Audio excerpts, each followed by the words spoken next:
अस्सलाम वालेकुम जी, कैसे हैं आप सब लोग। उम्मीद है कि सब ठीक ठाक होंगे और बहुत खुश होंगे। तो काफ़ी दिनों बाद मेरा आज व्लॉग आ रहा है क्योंकि मैं तकरीबन पूरा हफ़्ता बहुत ज़्यादा बिज़ी रही थी और वीडियोस बनी हुई थी, लेकिन उसको एडिटिंग करने का टाइम नहीं था मेरा। तो आज मैंने फाइनली एडिटिंग करके अब वीडियो अपलोड करने का दिल राज़ी हो ही गया है।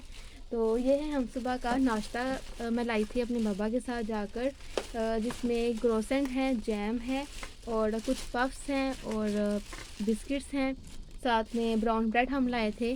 तो असल में हम ब्राउन ब्रेड ही लेने गए थे क्योंकि यहाँ आसपास जो बेकरीज हैं वहाँ वहाँ से ओरिजिनल जो ब्राउन ब्रेड अच्छा, है अंडा फ्राई करूँगी वो ना नहीं साथ। मिलती, ज़्यादातर उसमें रंग ही डाला होता है। तो ज़रा हम दूर गए थे ये चीज़ें सब लेने। तो अब हम नाश्ता तैयार करते हैं। तो जो क्रोसेंट है वो मुझे बहुत पसंद है क्योंकि इसके अंदर जो एक बटर सा फ्लेवर आता है और चाय के साथ खाने का बहुत मज़ा आता है। ख़ुसूसी तौर पर सुबह जब हम नाश्ते पर इसको खाएँ बना तो लाँगी मैं। बहुत मज़ा आता है। साथ जो है वो शीरमार भी मैं लाई थी और ये मैं ब्राउन ब्रेड अब फ्राई कर लूँगी अपने बाबा को देने के लिए। और साथ ही मैं सारा नाश्ता बनाती जाऊँगी और बाद में हम अंडे भी फ्राई कर लेंगे।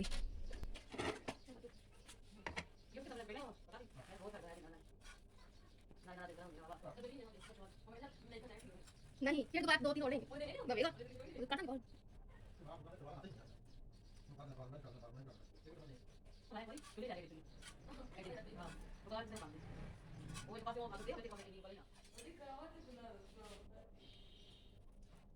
और जब हम नाश्ते का सारा सामान लेने गए थे तो साथ ही हमने दोपहर के खाने के लिए सब्ज़ी भी ले ली थी। सब्ज़ी ये थी करेले हमने बनाने थे, साथ उसके अंदर मटन का गोश्त शामिल करना था। और क्योंकि मेरे बाबा को करेले गोश्त बहुत पसंद है तो उनकी फरमाइश पर ही बनाने लगे थे। तो अब मैं जल्दी से अंडा फ्राई कर लूँगी और बस जल्दी से हम नाश्ता करेंगे। फिर हम थोड़ी देर रेस्ट करके खाना पकाने की तरफ आ जाएंगे।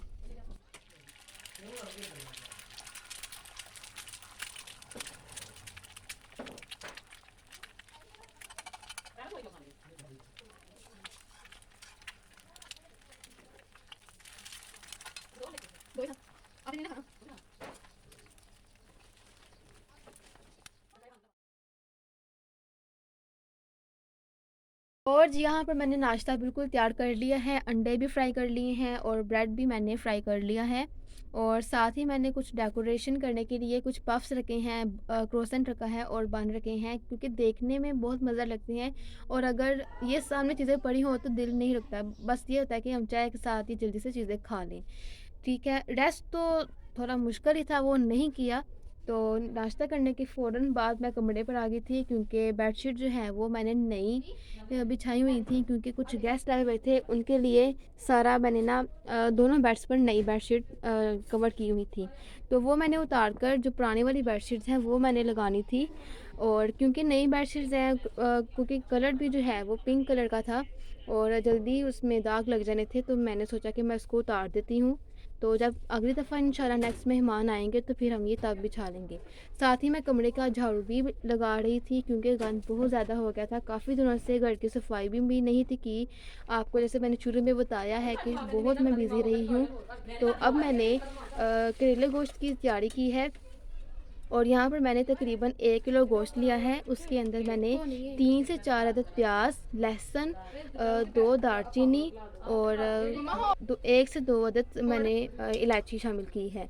नमक डाला है मैंने, इसके अंदर हल्दी शामिल की है और लाल मिर्च शामिल की है अकॉर्डिंग टू टेस्ट। आप अगर इस तरह से रेसिपी बनाएं तो आप यही मसाले डाल सकते हैं, बहुत मज़ा रेसिपी बनती है। 1 गिलास मैंने पानी डाल दिया था और उसके बाद मैंने इसको वेट देना था तकरीबन 15 से 20 मिनट के लिए, क्योंकि हमारा जो जहाँ से गोश्त आता है बकरे का उसमें 15 मिनट लाजमी लगते हैं। 15 मिनट से पहले वेट हटा लें तो वो गोश्त कच्चा रह जाता है।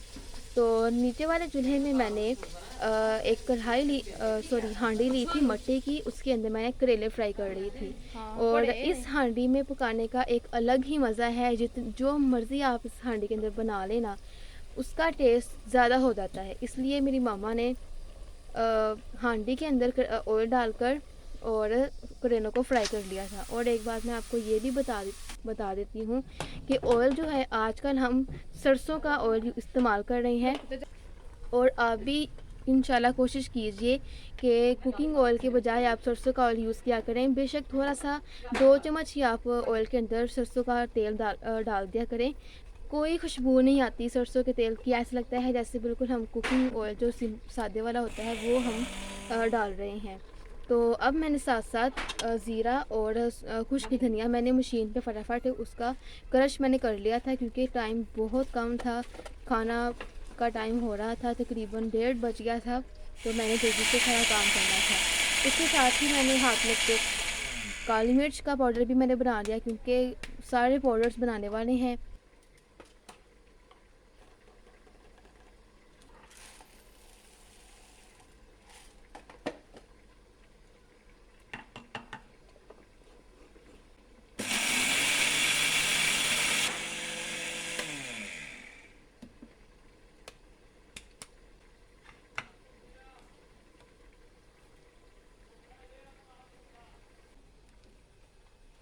और यहाँ पर काली मिर्च का पाउडर मैंने तैयार कर लिया है। तो थोड़ी सी मेरे पास सफ़ेद मिर्च साबुत जो होती है वो भी पड़ी हुई थी, तो मैंने सोचा कि मैं उसका भी पाउडर बना देती हूँ। जब कोई मैरिनेशन करनी हो या किसी चीज़ में इसका पाउडर डालना हो तो मुझे कूटना पड़ता है, तो उसमें थोड़ा टाइम लग जाता है। तो मशीन में अगर इकट्ठा हम सारा ज़ीरा, धनिया और मिर्चें जितनी भी वगैरह होती हैं वो सारी अगर मशीन में एक दफ़ा ही करके रख लें तो यकीन करें बहुत ही आसानी होती है, ख़ास तौर पर रमज़ान में।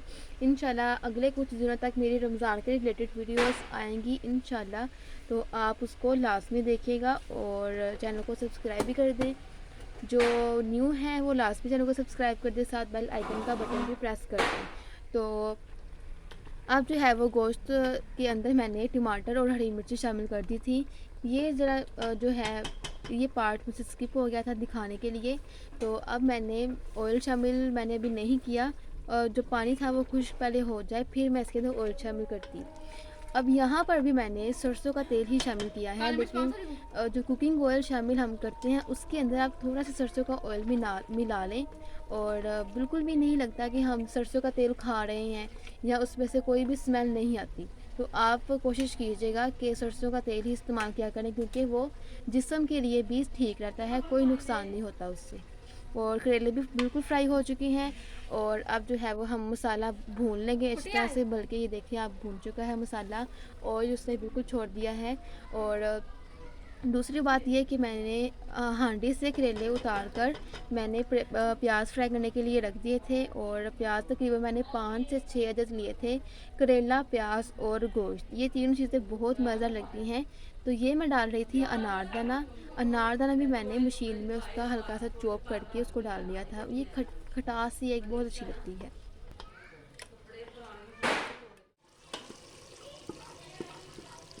और अब यहाँ पर देखें कि गोश्त भुनने के बाद मैंने जो कढ़ाई में प्याज फ्राई किए थे उसके अंदर ही मैंने गोश्त शामिल कर दिया है। तो अब मैं इसके अंदर जो करेले फ्राई किए थे हांडी के अंदर वो शामिल कर दूँगी, और हांडी के अंदर ही हम दम दे देंगे। और आप यकीन कीजिएगा आपको बल्कि पता होगा कि हांडी में खाना कितना अच्छा बनता है। और ज़्यादातर आजकल जो है मेरी मम्मा हांडी में ही खाना बना रही हैं, और उसको जो है वो खाने में भी मज़ा आता है, और उसकी जो शक्ल है ना वो भी अच्छी लगती है हांडी में अगर खाना बने तो। अब मैं यहाँ पर आप देखेंगे ऑयल ऊपर आ चुका है। हाफ़ टी स्पून मैं इसके अंदर गरम मसाला शामिल करूँगी, और धनिया शामिल कर दूँगी, फ्रेश धनिया। उसको मैंने बारीक सा काट लिया था और अच्छी तरह से धो लिया था। और दम देने के बाद आप देख सकते हैं ये सब।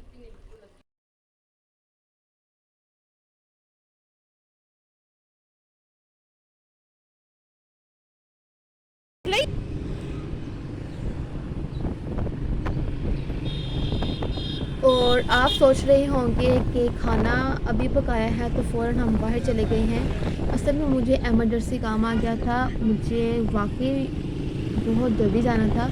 तो मैं वहाँ काम मेरा हो गया था, और वापसी में मैंने थोड़ा सा व्लॉग भी बनाया था। तो ये इलाका जो है वो बहुत प्यारा है, इसमें ठंडी ठंडी हवा आती है, क्योंकि इस इलाके में दरख्त बहुत ज़्यादा है, जो कि गर्मी में भी ये इलाके पर जाने का बहुत मज़ा आता है। तो अब हम घर जा रहे हैं, और घर जाकर हम एक और रेसिपी बनाएंगे, और वो है चाइनीज़ राइस। क्योंकि चाइनीज़ राइस मुझे बहुत पसंद है, और बस मुझे ये होता है कि मैं ये बना लूँ वो बना लूँ, क्योंकि शुरू से कुकिंग का शौक़ रहा है। तो आप ये देखें कि जिन्ना स्टेडियम हम आए हैं, और जिन्ना स्टेडियम पर जो सारे मैचेस वगैरह होते हैं क्रिकेट के, वो सब यहाँ पर होते हैं गुजरांवाला में। और आगे जाकर भी आपको एक स्टेडियम नज़र आएगा, उसमें भी मैच वगैरह होते हैं क्रिकेट के। तो ये भी इलाका बहुत प्यारा था और ठंडी ठंडी हवा चल रही थी, तो सफ़र करने का भी बहुत मज़ा आया।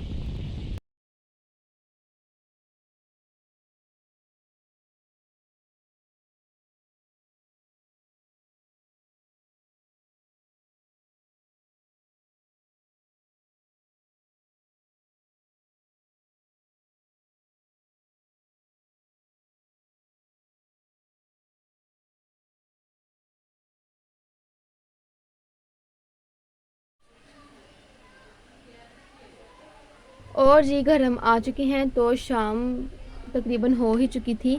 तो अब मैंने चाइनीज़ रेसिपी बनाने के लिए सबसे पहले कढ़ाई में मैंने ऑयल डाला है ज़ैतून का, और उसके अंदर मैं प्याज डालूँगी चॉप किए हुए। तो इनको मैं सौते कर लूँगी प्याज को। और लहसुन भी मैं डालूँगी, लेकिन मैं लहसुन का पेस्ट जो होता है वो शामिल करूँगी इसके अंदर।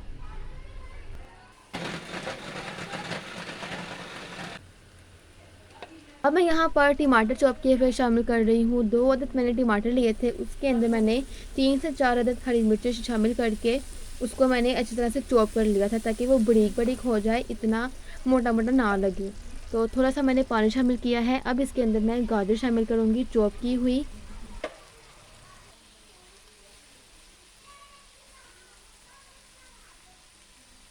और ये मेरे पास फ्रीज़ की हुई बंद गोभी थी, जिसमें पर्पल बंद गोभी और वाइट बंद गोभी जो होती है वो है।